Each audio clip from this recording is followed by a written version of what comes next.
أعوذ بالله من الشيطان الرجيم. بسم الله الرحمن الرحيم.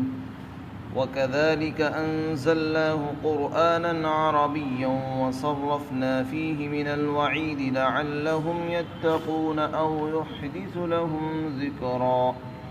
فتعالى الله الملك الحق ولا تعجل بالقرآن من قبل أن يقضى إليك وحيه وقل رب زدني علما.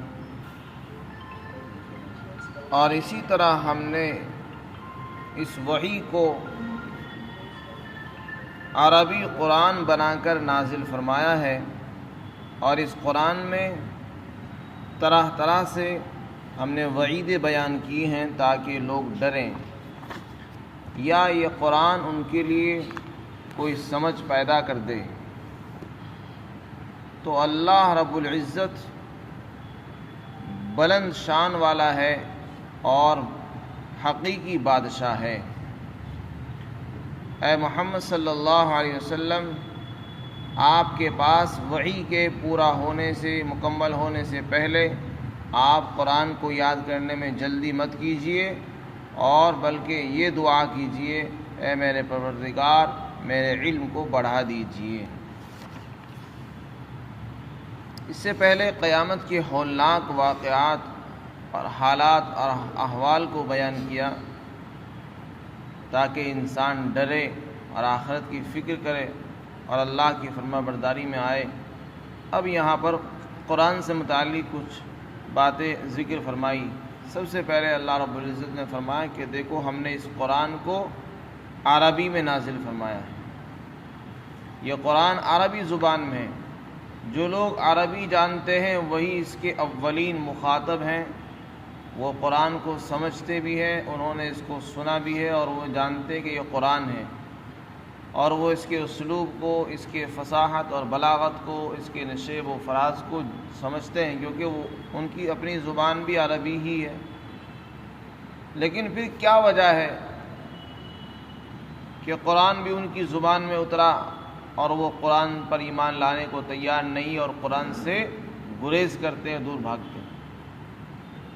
ایسے لوگوں کو تو جلدی مان لینا چاہیے جن کی زبان میں قرآن نازل ہوا تھا.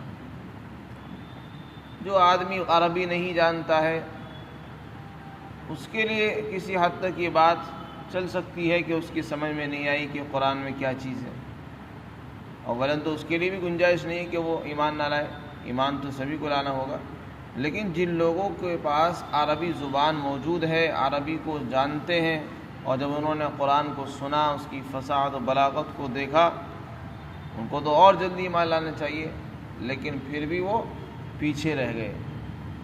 اللہ رب العزت فرماتے ہیں کہ ہم نے اس میں طرح طرح سے وعید بیان فرما دی ہیں.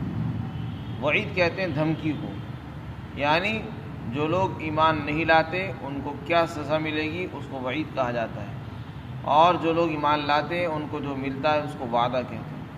وعدے اور وعید قرآن میں پھیلے ہوئے ہیں، بھرے ہوئے ہیں. قرآن میں اللہ نے طرح طرح سے وعیدیں بھی ذکر فرمائی ہیں، مختلف طریقوں سے لوگوں کو ڈرایا ہے، دھمکایا ہے کہ اس طریقے سے مان جائیں، نہیں مانو گے تو ایسا ہو جائے گا. تو اللہ تعالیٰ فرماتے ہیں ہم نے مختلف طریقوں سے اس میں وعیدیں ذکر کر دی ہیں تاکہ لوگ ڈر جائیں، ان کے اندر ڈر پیدا ہو، کسی طریقے سے تو ہو. چنانچہ ہم مختلف اسلوبوں میں بار بار ایک چیز کو بتاتے رہتے ہیں، ڈراتے رہتے ہیں انسانوں کو، تاکہ لوگوں میں ڈر پیدا ہو. اور اگر ڈر ہی پیدا نہ ہو سکے تو کم از کم یہ قرآن سن کر ان کے اندر کوئی سمجھ تو پیدا ہو جائے. ہو سکتا ہے اس قرآن کی برکت سے بعد میں چل کر وہ ایمان قبول کر لیں. اگر فی الفور وہ ایمان قبول نہیں کرتے تو کم از کم قرآن کے سننے کا یہ اثر ان کے اندر ضرور ہو جانا چاہیے کہ ان کے اندر تھوڑی بہت سمجھ پیدا ہو جائے، وہ اس کو حق ماننے لگیں، اور پھر آہستہ آہستہ رفتے رفتے وہ ایمان پر بھی آ جائے. تو یہ قرآن کی تاثیر ہے، یہ اس وقت ہوگی جب کہ وہ قرآن کو سمجھتے ہوں گے اور قرآن پر عمل کرنے کی نیت رکھتے ہوں گے. پھر آگے ارشاد فرمایا کہ دیکھو اگر قرآن کے اسلوب کو، اس کی زبان کو جاننے کے باوجود بھی کوئی ایمان قبول نہیں کرتا ہے تو اس میں خدا کا کوئی نقصان نہیں ہے. کوئی آدمی یہ نہ سوچے کہ اللہ تعالیٰ کا اس میں نقصان ہے یا اللہ کی بڑائی میں کمی آئے گی. نہیں، وہ تو بلند و بالا ہے، ہر چیز سے بے نیاز ہے، ہر عیب سے پاک ہے، اس کی شان نرالی ہے۔ فرمایا وہ تو بلند ہے، برتر ہے، اور حقیقی بادشاہ وہی ہے، تم اس کو مانو یا نہ مانو تب بھی بادشاہ ہے، اور ایمان قبول کرو تب بھی وہ بادشاہ ہی رہے گا، نہیں مانو ایمان قبول نہ کرو تب بھی وہ بادشاہ ہی رہے گا، اس کو کوئی بادشاہ سے ہٹا نہیں سکتا۔ کسی کے نہ ماننے سے اللہ کی خدائی میں، اس کی طاقت میں، اس کی بادشاہت میں کوئی فرق آنے والا نہیں ہے۔ جو بھی ایمان قبول کرتا ہے اس کو وہ اپنے فائدے کے لیے کر رہا ہے، اور جو ایمان سے اعراض کرتا ہے وہ اپنا ہی نقصان کر رہا ہے۔ اس میں نہ خدا کا نفع ہے نہ خدا کا اس میں نقصان ہے، بلکہ بندوں کا ہی اپنا نفع و نقصان اس میں شامل ہے۔ یہ تو اللہ کی طرف سے مہربانی ہے، اللہ رب العزت نے بندوں کی رہبری اور ان کی ہدایت کے لیے انبیاء کرام کو بھیجنے کا انتظام فرما دیا ہے، ورنہ اس کو کیا ضرورت تھی کہ وہ انبیاء بھیجتا ہے، جب اس نے پہلے ہی سے ہی آپ سے ایک عہد لے لیا اور ایک معاہدہ کر لیا تھا، اور تم سے اقرار لیا کہ میں تمہارا رب ہوں، سب نے اقرار بھی کیا، تو اس کو ضرورت ہی نہیں تھی انبیاء بھیجنے کی، کتابیں اتارنے کی۔ لیکن اللہ تعالیٰ نے پھر بھی، تاکہ کسی کو یہ موقع نہ ملے کہ میرے پاس تو کوئی بتانے والا نہیں آیا، سمجھانے والا نہیں آیا، یہ میں سمجھ نہیں سکا، مجھے بات سمجھ میں نہیں آئی، یا میں بھول گیا تھا، کسی کے بارے میں کسی کے پاس کوئی موقع نہ ملے کچھ کہنے کا، اس لیے اللہ تعالیٰ نے پورے انتظامات فرما دیے۔ پھر آگے اللہ رب العزت نے آپ صلی اللہ علیہ وسلم کو خطاب فرمایا اور آپ کو تسلی دی ہے۔ شروع میں جب قرآن کریم اترتا تھا تو آپ صلی اللہ علیہ وسلم حضرت جبرائیل علیہ السلام کے ساتھ ساتھ پڑھتے تھے۔ ادھر جبرائیل علیہ السلام جو فرشتے ہیں وہ قرآن سناتے تھے آپ کو، تو آپ ان کے ساتھ ساتھ اسی آیت کو دہراتے رہتے تھے۔ اس میں آپ کو دو کام کرنے پڑتے تھے، دوہری مشقت تھی، ایک تو قرآن کو سننا اور اس کو سمجھنا، اور پھر اس کو یاد رکھنے کے لیے دہرانا پڑتا تھا۔ تو اس طریقے سے آپ کو تعب بھی ہوتا تھا، مشقت ہو جاتی تھی، اور آپ اس ڈر سے کہ کہیں میں بھول نہ جاؤں، جبرائیل علیہ السلام کے پڑھنے کے ساتھ ساتھ آپ بھی پڑھتے رہتے، دہراتے تھے کہ میں بھول نہ جاؤں۔ تو آپ صلی اللہ علیہ وسلم کو اللہ نے تسلی دی اور یہ فرمایا کہ آپ کو اس کی ضرورت نہیں ہے، آپ یاد کرنے کی فکر چھوڑ دیں، یاد کرانا ہمارے ذمے، ہم اس کو یاد کرا دیں گے اور آپ کے دل میں اس کو جمع کر دیں گے۔ بس آپ کا کام تو یہ ہے کہ وحی کو دھیان توجہ کے ساتھ سنتے رہیے، جب تک وحی مکمل نہ ہو جائے اس وقت تک اس کو یاد کرنے کی جلدی نہ کرو۔ لا تحرک به لسانک لتعجل به، اس وحی کے بارے میں اپنی زبان کو حرکت مت دیں وحی کو یاد کرنے کے لیے، لتعجل به، تاکہ آپ جلدی سے اس کو یاد کر لیں۔ لا تحرک به لسانک لتعجل به ان علینا جمعه وقرآنہ، ہمارے ذمے بے شک اس کو جمع کر دینا ہے اور اس کو پڑھوا دینا، یہ ہمارا کام ہے۔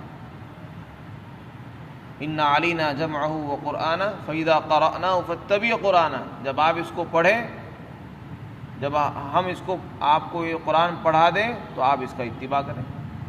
ثم ان علینا بیانہ، پھر ہمارے ذمے اس کو بیان کر دینا، اس کو کھول کھول کر تفصیل سے بتانا، یہ ہمارے ذمے ہے۔ اور قرآن کو یاد کرانا یہ آپ کی ذمہ داری نہیں، ہماری ذمہ داری ہے کہ ہم آپ کے سینے میں قرآن کو محفوظ رکھیں۔ چنانچہ اس کے بعد پھر آپ جلدی نہیں فرماتے تھے، بلکہ جبرائیل علیہ السلام جب وحی لاتے تھے تو آپ اس کو سنتے تھے اور اس کو محفوظ کرتے تھے، جب وہ پوری ہو جاتی اس کے بعد پھر اس کو یاد رکھتے تھے۔ تو یہاں بھی اس آیت میں آپ کو تسلی دی گئی، بتایا گیا کہ جب تک وحی مکمل نہ ہو جائے، جبرائیل جو فرشتے ہیں جب وہ آپ کے پاس وحی لے کر آئیں، جب تک ان کی وحی مکمل نہ ہو جائے اس سے پہلے آپ قرآن کو یاد کرنے میں جلدی مت کیجیے۔ اور اگر آپ کو ڈر لگ رہا ہے تو آپ تو اللہ سے دعا کیجیے،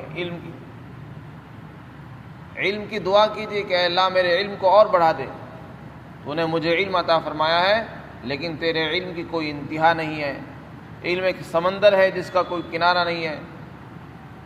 اس میں یہ بتایا کہ علم کی کوئی انتہا نہیں ہے، انسان کو کسی حد پر جا کر قناعت نہیں کرنی چاہیے، بلکہ مسلسل علم کی زیادتی کی دعا بھی کرتے رہنا چاہیے، اور اس علم کے تلاش اور طلب میں رہنا چاہیے مستقل۔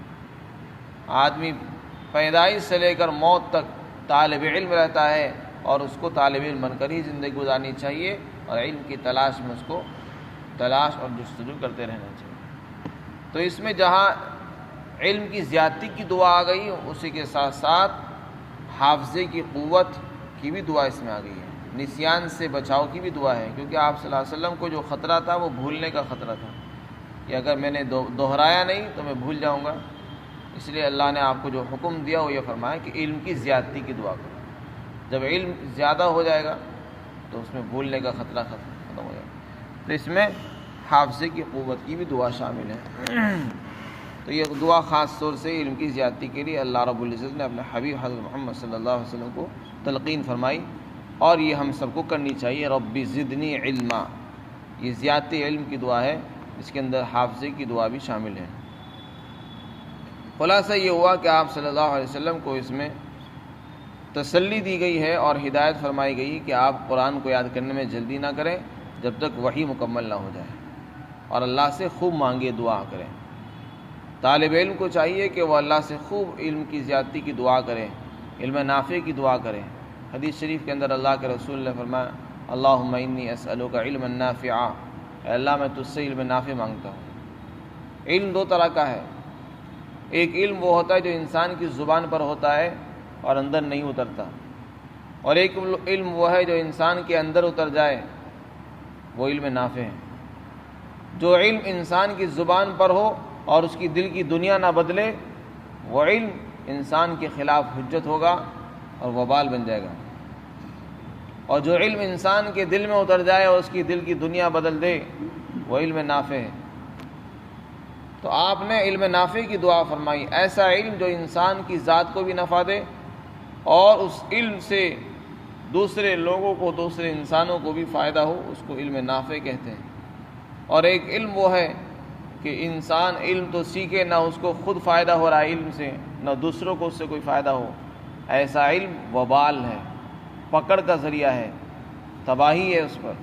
ایسے علم سے رسول اللہ نے پناہ مانگی ہے، اور یہ فرمایا اللہم انی اعوذ بک من علم لا ینفع ومن قلب لا یخشع، اور اے اللہ میں تیری پناہ چاہتا ہوں ایسے علم سے جو نفع نہیں دیتا ہے، اور اس دل سے میں پناہ مانگتا ہوں جس کے اندر تیرا خوف اور ڈر نہیں ہے، بلکہ دل انتہائی سخت ہے، ایسے دل سے میں پناہ مانگتا ہوں۔ دل تو وہ پسندیدہ ہے جس کے اندر خوف خدا ہو۔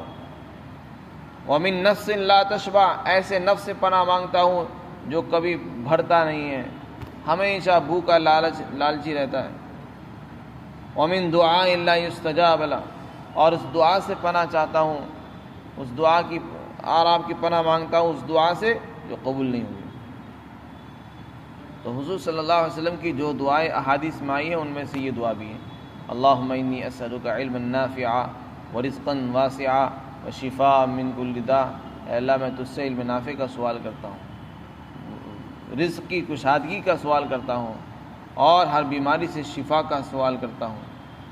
تو یہ دعائیں ہم کو بھی مانگنی چاہیے، رسول اللہ صلی اللہ علیہ وسلم سے یہ چیزیں منقول ہیں۔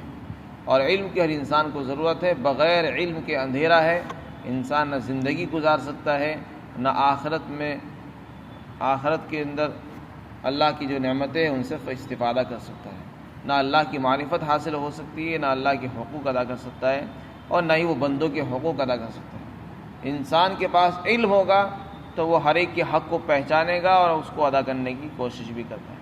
جس کے پاس علم ہی نہیں ہے تو وہ تو اندھیرا ہے، محروم ہے، وہ ایسا جیسے کہ اندھیرے میں کھڑا ہے، اسے کچھ نظر نہیں آ رہا ہے کہ اس کا کیا حق ہے، بڑوں کا کیا حق ہے، چھوٹوں کا کیا حق ہے، ماں باپ کا کیا حق ہے، پڑوسی کا کیا حق ہے۔ علم سے یہ ساری چیزیں ملتی ہیں انسان کو۔ اللہ تعالی ہم سب کو علم نافع کی دولت سے مالا مال فرمائے۔